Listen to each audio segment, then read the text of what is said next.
Bonsoir à tous, bienvenue dans votre émission 7e art. Je suis Sean Kevin Maury, je suis heureux de vous retrouver dans ce nouveau numéro. Elle est réalisatrice, productrice, elle a été récompensée au FESPACO en 2013. Elle a fait le tour du monde, mais aujourd'hui elle est ici avec nous. Mesdames et messieurs, mon invité de ce soir est Samantha Bifo.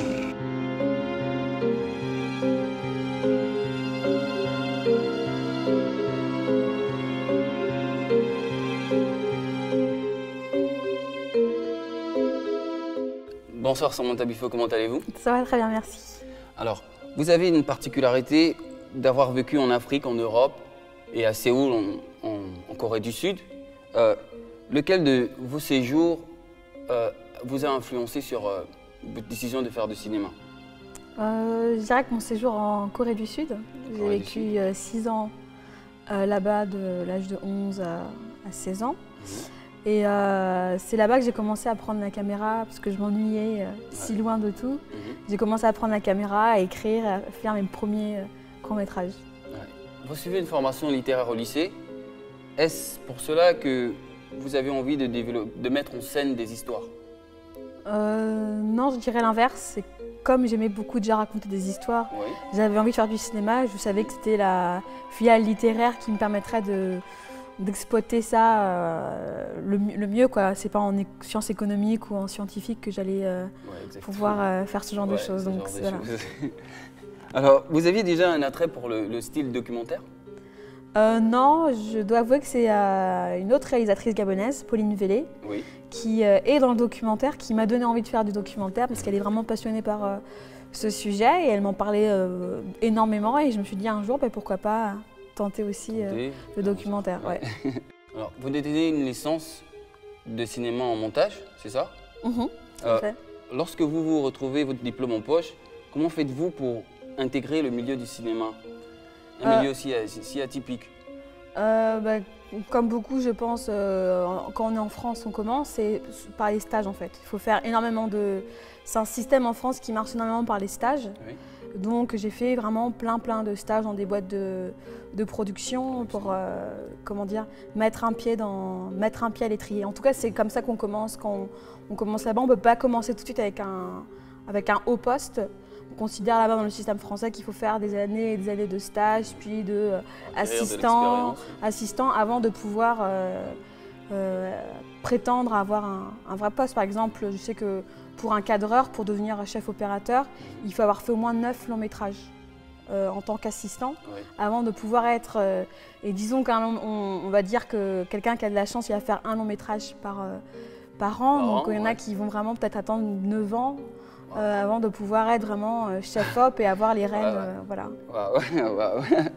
Vous avez été assistante de production, assistante de communication, monteuse, avant de monter votre propre structure de production Princesse M, une production en 2010, c'est ça? À quel moment vous vous êtes rendu compte qu'il était indispensable pour vous de monter votre propre structure de production? En fait, c'est quand je suis rentrée, au Gabon. C'est vrai que quand on compare justement le paysage audiovisuel français et gabonais, on n'a pas autant en France, je ne sais pas combien de boîtes de production audiovisuelle qui lancent plein de projets, autant ici il n'y en a pas forcément énormément. Et donc je me suis dit qu'il fallait que je monte, si je voulais faire mes projets, et sachant qu'il n'y avait pas forcément de grosses boîtes de production audiovisuelle, il fallait que je monte la mienne pour pouvoir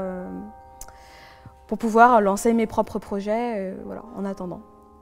Votre première expérience au Gabon s'est faite en tant que productrice déléguée en 2012 avec le documentaire Une vie en black or white d'Alice Owanga.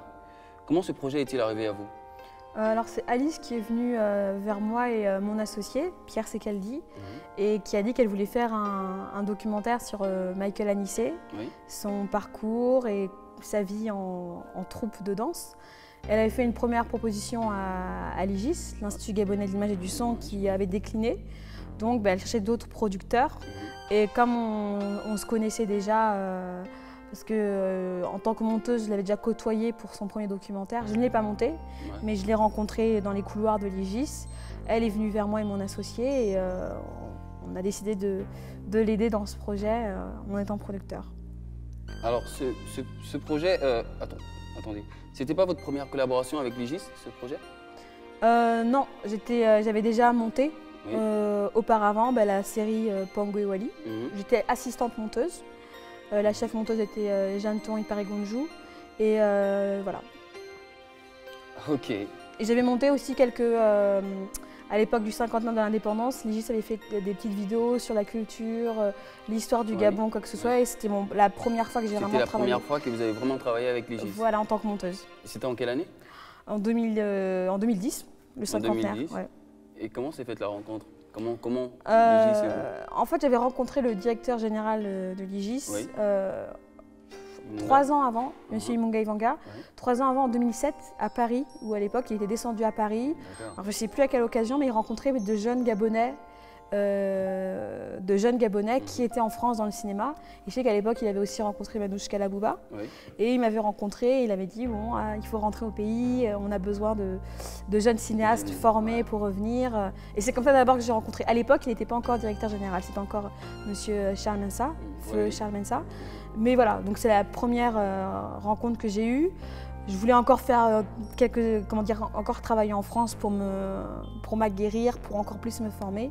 Et en 2010, quand je suis rentrée au Gabon, je l'ai contacté en disant bon voilà, je suis rentrée et voilà. Et voilà, ça s'est fait. Et ça s'est fait, voilà. Je dis, Mérie, Mangote, Mekti, ton père est circoncis. Comment veux-tu que je le sache? Demande à ta mère. Elle te dira oui, que ton père est circoncis. Et ça change quoi?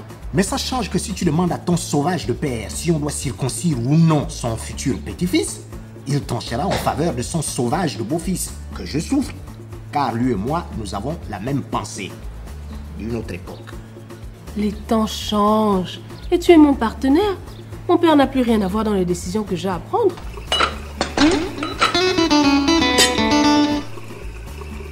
Pango, tu fais quoi là? Mais la vaisselle, Gay. Quoi? Tu ne fais pas ça chez toi là-bas? Comment?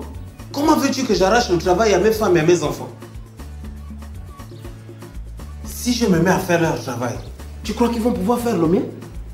Je ne pense pas. Je les mettrai au chômage. Attends, explique-moi un peu. Pourquoi tu fais ça? Ta femme est où? Mais elle est sortie. Et elle te laisse faire la vaisselle. T'occupes, c'est un petit détail. Ben justement, mon petit niveau culturel me rappelle qu'un grand général avait écrit « Le chef ne s'occupe pas des détails ». Mais finalement, c'est qui le chef dans cette maison? Akoma? Oui. Bah dis donc, mais il y a Wally là qui propose que nous nous lancions dans l'incinération des morts. Et que... Ah bon?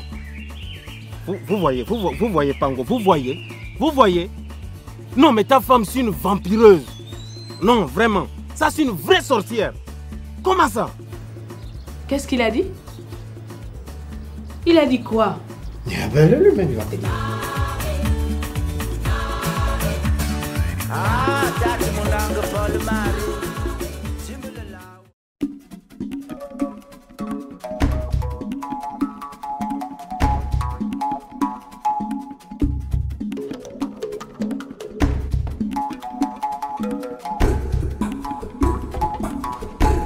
Alors, on en vient à L'œil de la cité, la série coproduite par l'IGIS, dont vous êtes réalisatrice et productrice, a reçu un accueil positif au FESPACO 2013, parce qu'il a reçu le prix de la meilleure série. Alors, d'où vous est venue l'idée d'écrire cette série? Alors, L'œil de la cité, j'étais productrice exécutive. C'est différent, c'est-à-dire que producteur c'est l'IGIS, c'est lui qui a mis les sous. Oui. Et avec la boîte, on a mis en place, on nous donne le budget et on met en place toute la logistique, toute l'organisation. Donc je ne suis pas coproductrice, le producteur c'est l'IGIS, moi j'étais productrice exécutive. Alors l'idée, mais en fait c'est en fait c'est une commande de l'IGIS.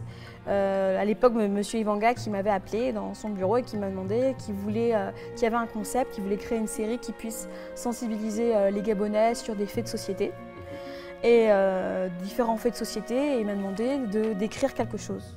Et c'est vrai qu'au départ, je trouvais pas ça très excitant, je voulais pas faire non plus un truc institutionnel. Et comme je suis de la fiction à la base, j'ai commencé à travailler sur ce concept-là où je me suis inspirée des Contes de la Crypte, qui était une série très connue en France dans les années 80, qui passait beaucoup sur Canal, où on a un narrateur au départ, quelqu'un qui raconte une histoire. L'histoire commence et à la fin, il vient mettre sa morale, on va dire. Et donc on a fait la même chose avec L'Œil de la Cité, en créant ce personnage d'un archiviste dans une bibliothèque poussiéreuse qui annonce les histoires et qui à la fin fait une morale. Sachant que le côté spécial, c'est que l'archiviste est très cynique, très méchant et très moqueur. Des histoires très graves, mais à chaque fois, il est très moqueur sur la stupidité des hommes qui sont, qui font des bêtises parce qu'ils sont dirigés par la cupidité, par l'arrogance et autres. Et comment s'est déroulé le tournage? C'était peut-être la première fois que vous dirigiez des hommes et tout ça? Oui, c'était vraiment mon vrai projet avec une grosse équipe. Écoutez, ça s'est très bien passé. J'avais fait plutôt de la pub jusqu'à maintenant, donc il y avait plein de gens que je connaissais plus ou moins, donc on a pu se retrouver tous ensemble. Et même si au départ on n'avait pas forcément énormément de moyens, il y avait vraiment une très bonne ambiance, tout le monde était très motivé par le projet. Donc vraiment c'était une très bonne première expérience dans le monde de la fiction et c'est très bien passé.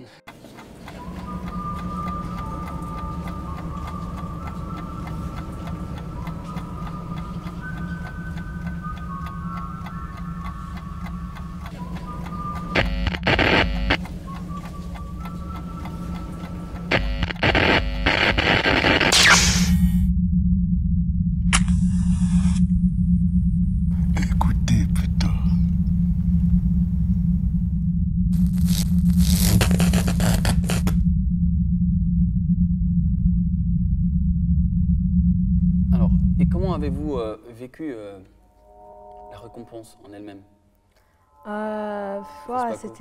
C'était énorme parce que je l'avoue, en fait, quand il m'a fait la commande de la série, je l'ai vraiment écrit pour moi, hein, me connaissant, je l'ai écrit à l'arrache. Vraiment, j'ai écrit ça. J'ai vraiment pas plus travaillé que ça, les premiers épisodes en tout cas. J'ai écrit ça vite fait, pensant que ça allait être fait ici, que ça allait rester en boîte, qu'on allait même. Je pensais même pas que ça allait être montré en fait à la télé ou quoi que ce soit. Donc j'ai vraiment fait ça un peu de manière très vraiment foutiste. Donc le jour où on me dit que je suis sélectionnée déjà au FESPACO, je dis waouh, c'est énorme, parce que vraiment c'est pas comme si un truc où j'étais super fière, que j'avais travaillé pendant des mois et des mois. Je dis vraiment, je l'ai fait vraiment comme ça. Donc j'étais très honorée parce que c'est quand même le FESPACO, c'est quand même le plus grand festival panafricain. Et puis on est parti à Ouagadougou et c'est vrai qu'au fur et à mesure des projections, il y avait une rumeur justement qui commençait à dire que c'était la meilleure série, que bon, je voulais pas y croire parce qu'on m'a dit faut pas, il y a ce que les critiques disent, les rumeurs de festival et après le palmarès qui n'a rien à voir. D'ailleurs pour les étalons, personne ne voyait, je crois que Tay qui avait gagné, personne ne voyait venir, tout le monde voyait les chevaux de Dieu, qui n'a rien eu du tout, donc je voulais pas forcément y croire. Et puis le jour où il a fallu dire le nom, le jour même en fait, quand j'étais dans le stade, celui qui est dans le stade, en fait, au moment où j'étais dans le stade, je voulais pas gagner en fait, parce que j'ai vu tous les gens qu'il y avait et je voyais tout le chemin. En plus, on était un peu excentré, donc j'ai vu tout le chemin qu'il fallait faire, marcher devant tout le monde et se dire oh non la honte, oh non je peux pas passer devant tout le monde, j'ai trop. Avant de t'engager. Mais je m'étais pas rendu compte, mais c'est quand j'ai vu le stade énorme avec toutes les personnes, j'ai dit oh non surtout pas si je dois me lever et passer devant tout le monde. Puis quand on a dit mon nom, j'étais très contente, très émue. Et puis il y avait beaucoup de membres de la délégation gabonaise qui étaient là aussi, donc on était tous ensemble, donc on était vraiment tous contents de ce fait-là. Oui, et nous ici aussi, on était très contents. Alors, le concours L'Afrique au féminin, organisé conjointement par Canal+ Afrique et CF1, CFI, pardon, qu'est-ce que je raconte, a mis un coup de projecteur sur des réalisatrices de documentaires comme vous, par exemple. Et comment s'est déroulé le concours? Des ateliers à la délibération finale? Ils avaient envoyé une annonce, je me rappelle à l'époque, où ils demandaient d'envoyer un synopsis, Oui. une note d'intention avec un budget estimatif. Et je crois, quelques mois après, j'ai eu une réponse avec mademoiselle Pauline Vélé, qui était aussi une autre réalisatrice gabonaise qui a été retenue. Et on nous a envoyés d'abord à Abidjan. On était avec des formateurs de CFI, où on a développé nos projets. Et à la fin de la formation, on avait normalement tous nos scénarios faits, on n'avait plus qu'à les tourner. Donc on est rentrées toutes, on était 15 réalisatrices un peu partout en Afrique. Nous sommes rentrées dans nos pays respectifs, on devait commencer à tourner. On a eu une petite aide à la production.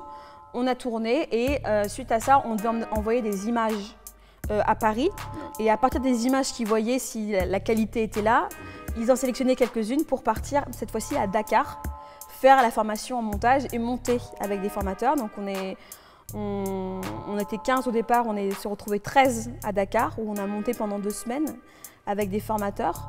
Et à l'issue de cela, on nous a dit, bon, ben, rentrez dans vos pays et puis dans quelques mois, on vous contactera et on vous dira, après visionnage à Paris, au siège de Canal+, lesquels seront retenus pour être diffusés. Et voilà, et quelques mois quand même pas mal, presque 1 an après, on nous a contactés pour nous dire que ben voilà, vous allez passer à la télé, vous avez été sélectionné pour passer. Ouais. Dans votre carrière, il vous est arrivé de travailler sur des projets dont vous n'êtes pas forcément l'initiatrice, comme par exemple Moine Mori ou pour les Pongo et Wally, excusez-moi, plus dernièrement. Donc, en quoi cela modifie votre processus de travail? Ben, c'est simple en fait, comme c'est pas mon film. Je dois faire par exemple sur Moine Mori, j'étais la monteuse, oui. Je dois faire un travail d'écoute. Je dois d'abord comprendre mon réalisateur, je dois savoir, je dois être complètement à son écoute, je suis à son service, donc je dois savoir ce que lui veut, qu'est-ce qu'il veut faire transparaître dans son film, et moi je dois être là pour l'épauler et l'aider à faire ça. Sachant qu'en général, comme monteuse, comme j'étais pas pendant la période de tournage, toutes ces parties-là, j'ai un regard extérieur qui peut l'aider lui, parce que parfois, ça arrive qu'il y ait des tensions, des frictions, des disputes entre le monteur et le réalisateur, parce que le réalisateur tout son film, c'est son petit bébé, donc quand je vais lui dire que cette scène-là, il faut l'enlever, elle sert à rien, il va dire non, parce qu'il va te dire qu'on a passé tant d'heures, mais moi je m'en fiche, j'étais pas sur le tournage, je suis là de manière objective et je veux dire que cette scène-là n'apporte rien, donc je m'en fous de savoir que vous avez pris une nuit entière, c'est cruel, mais ça ne sert à rien, donc je suis là pour l'aider aussi à avoir un regard extérieur et pour l'aider à le guider à avoir le film qu'il veut, et donc ça change parce que justement je suis complètement à son service et je dois l'aider lui, l'écouter et mettre mes envies de côté, même si moi j'ai pas forcément aimé quelque chose, si c'est lui qui le veut, bon je laisse. Même si je vais lui dire, bon, tu veux retransmettre, je sais pas, la solitude, ton plan ne transmet pas la solitude par contre. C'est pas bon, prends plutôt ce plan-là, voilà. Je vais vous dire un nom, Luc Benza. Alors pouvez-vous nous dire qui est Luc Benza et comment avez-vous fait sa connaissance? Alors Luc Benza, c'est le personnage de mon prochain long métrage documentaire qui s'appelle L'Africain qui voulait voler. Et Luc Benza, c'est un Gabonais qui vit depuis maintenant 30 ans en Chine, qui est l'un des seuls acteurs africains de films de kung-fu, qui est maître au wushu et qui, pour moi, de mon point de vue, a une histoire totalement extraordinaire. Et voilà, qui a une histoire extraordinaire. Et avec ce film, c'est pour partir justement sur les traces de Luc depuis le Gabon jusqu'à son arrivée en Chine, dans des conditions toujours extraordinaires. C'est aussi le premier Africain qui a fait Shaolin, le temple Shaolin à l'âge de 14 ans. C'est le premier Africain qui a fait Shaolin. Et tout ça parce que justement, à l'âge de 9-10 ans, il voyait les films de kung-fu et il était persuadé que les Chinois savaient voler. Et donc il s'était mis en tête, je vais aller en Chine pour apprendre à voler. Et à partir de là, s'ensuit un parcours vraiment extraordinaire. Donc c'est mon personnage de mon prochain long métrage documentaire. Et comment l'avez-vous connu? Vous l'avez connu? Vous l'avez Alors connu, c'est vraiment coïncidence, c'est-à-dire que le directeur de l'IGIS, il voulait des films africains pour un festival de films en Chine. Et comme je suis quelqu'un de très curieuse de nature, il faut être curieux quand on est réalisateur. Je lui ai demandé, c'est quoi cette histoire? Il y a un festival là-bas. Il dit oui, c'est un Gabonais qui organise ça. Donc je pose la question, mais attends, il y a un Gabonais qui est en Chine, qui fait du cinéma. Il m'a dit non, je sais pas, c'est un gars qui fait du kung-fu et il passe à autre chose. Et je dis quoi, mais c'est quoi cette histoire? C'est énorme, un Gabonais qui fait du kung-fu en Chine. Et donc de moi-même, je suis allée sur Internet pour taper son nom.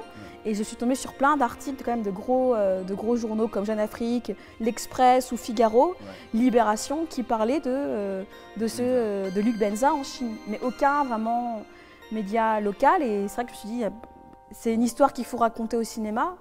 Et même réhabiliter Luc, je trouve ça vraiment triste qu'il ne soit pas plus connu que ça ici. Enfin, je veux dire, il a gagné des médailles d'or qu'il a représenté le Gabon au fin fond de la Chine en maîtrisant des styles traditionnels. Et pour moi, il n'est pas vu à sa juste valeur.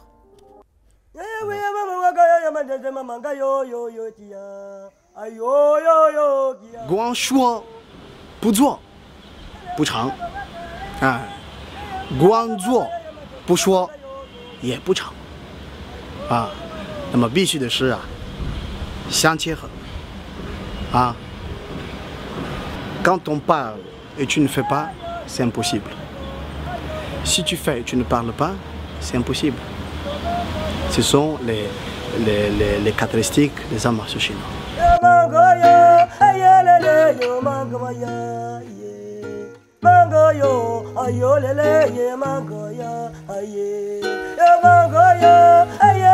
C'est à l'âge de 14 ans que j'ai intégré le temple de Shaolin. À cette époque, je fus le premier africain, je veux dire gabonais, à intégrer le temple. C'était un régime, disons, très disciplinaire. C'est-à-dire, le réveil dès 6 h du matin, il fallait vous réveiller pour faire les exercices du quotidien. Et ensuite aller au monastère, taper ce qu'on appelle mouyu.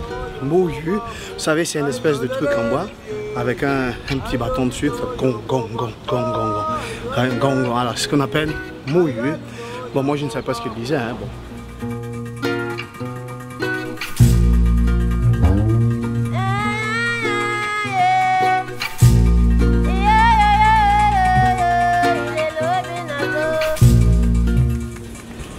Étant donné le langage qui était difficile, donc on parlait beaucoup plus au gestuel. Et si vous avez vu le film Le Temple de Shaolin, c'est exactement les exercices que nous faisions presque tous les matins. Et compter alimentation, et c'est encore 2 fois plus dur parce qu'on ne mangeait que des légumes, on ne buvait que de l'eau chaude et des espèces de petits pains qu'on appelle mandro. La différence culturelle, elle était très grande, bon. Mais je m'attendais à ce que ce soit comme je voyais dans les films et que les gens s'habillaient exactement comme je voyais dans le film. Mais c'était le contraire, hein, c'était le contraire. Mais je me suis adapté au fur et à mesure. Je me suis adapté, c'était difficile, bien sûr, très disciplinaire, mais je me suis adapté. Et je trouve que c'est, selon moi, en matière d'éducation, c'est une très bonne chose parce que si on affronte les problèmes du quotidien, évidemment, il y a des problèmes du quotidien qui sont là, mais selon moi, moi je trouve que ça, c'est rien du tout à travers les exercices dont j'ai eu à faire dans le temple Shaolin.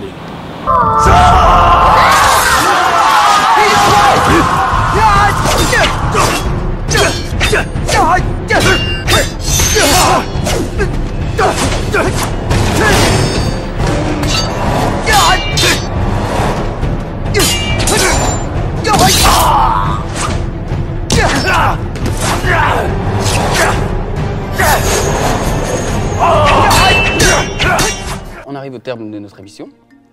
Nous, on aimerait savoir c'est quoi les projets d'avenir de Samantha Bifo. En quoi on griche déjà qu'il y a l'Africain qui voulait voler. Voilà, oui, il y a l'Africain qui voulait voler. Oui. Et après, travailler sur un projet de série, un autre projet de série. Un autre projet de série. Ouais. Il n'y a pas plus de pistes sur... Non, parce qu'on est vraiment à l'étape des recherches documentaires sur le sujet. Ok. Mais ça va être très bon. Bah, j'espère bien, mais j'aimerais bien le suivre déjà. Ben. Ok, bah, on arrive au thème de notre émission. On est heureux d'avoir été avec vous. On est heureux d'avoir reçu Madame Samantha Bifo. Quel honneur pour nous. Merci. Ah oui. Donc, on vous dit au revoir et à la semaine prochaine. Bonne soirée.